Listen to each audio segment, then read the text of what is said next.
Hello friends, welcome back to my channel. இன்றைக்கி நம்ம பார்க்க போகிறது ரொம்ப ஈஸியான ஹெல்த்தியான ஒரு சொரக்காய் கூட்டு தான். இது எப்படி பண்ணுறதுன்னு பார்க்கலாம். அதுக்கு ஒரு குக்கரில் ஒரு 1/2 கப் சிறுபருப்பு எடுத்திருக்கேன். அது கூட ஒரு பெரிய சைஸ் வெங்காயம் ஒன்று பொடியாக கட் பண்ணி அதில் ஆட் பண்ணிக்கோங்க. அது கூட ஒரு பெரிய சைஸ் தக்காளி, இல்லைன்னா ஒரு 2 சின்ன சைஸ் தக்காளி கட் பண்ணி அதை ஆட் பண்ணிக்கலாம். கூடவே ஒரு 1/2 ஸ்பூன் மஞ்சள் பொடி.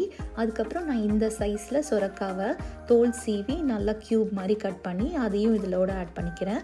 இது கூட ஒரு 2 கிளாஸ் தண்ணியும் ஊற்றிட்டு நம்ம குக்கரை மூடி போட்டு விசில் போட்டு ஒரு 5 விசில் வச்சு எடுத்துக்கலாம்.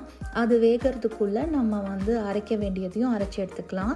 அதுக்கு ஒரு மிக்ஸி ஜாரில் ஒரு பூண்டு, ஒரு 5 பச்சை மிளகாய், கொஞ்சோண்டு தேங்காய், அப்புறம் ஒரு 5 கருவேப்பிலை, ஒரு ஸ்பூன் சீரகம் போட்டு நல்லா அரைச்சி எடுத்துக்கலாம். இது ரொம்ப அரைக்கணும்னு அவசியம் இல்லை. கொஞ்சம் நல்லா குறைன்னு அரைச்சா கூட ஓகே தான். நம்ம தண்ணி ஊற்றி மிக்ஸ் பண்ணி அப்புறம் ஆட் பண்ண போகிறோம். ஸோ இப்போ குக்கர் விசில் வந்தோடனே அதை ஓப்பன் பண்ணி பாருங்கள். அது நல்லா வெந்திருக்கணும், இந்த மாதிரி இருக்கணும்.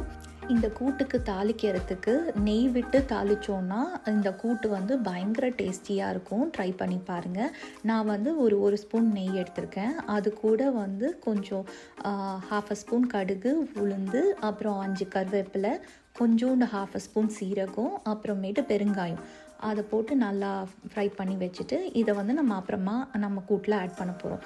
இப்போ நம்ம அரைச்சி வச்சுருக்க அந்த தேங்காய் பேஸ்ட் இருக்குது இல்லையா, அதை நல்லா போட்டு மிக்ஸ் பண்ணிவிட்டு ஒரு கொதி வந்தால் போதும். ரொம்பலாம் வேகணும்னு அவசியம் இல்லை. ஜஸ்ட்டு ஒரு ஸ்பூன் சால்ட் போட்டு அது ஒரு கொதி வர வரைக்கும் விட்டால் போதும். இப்போ நம்ம தாளித்து வச்சுருக்கதையும் அதில் ஆட் பண்ணிட்டா அவ்வளோதான், நம்மளோட ஈஸியான ஒரு ஹெல்த்தியான சொரக்காய் கூட்டு ரெடி ஆகிடுச்சு. இது ரைஸ் கூட, சப்பாத்தி கூட, தோசை கூடலாம் சூப்பரான காம்பினேஷன். ட்ரை பண்ணி பார்த்துட்டு எப்படி இருக்குன்னு சொல்லுங்கள். தேங்க்யூ ஸோ மச் ஃபார் வாட்சிங் மை சேனல். பாய்.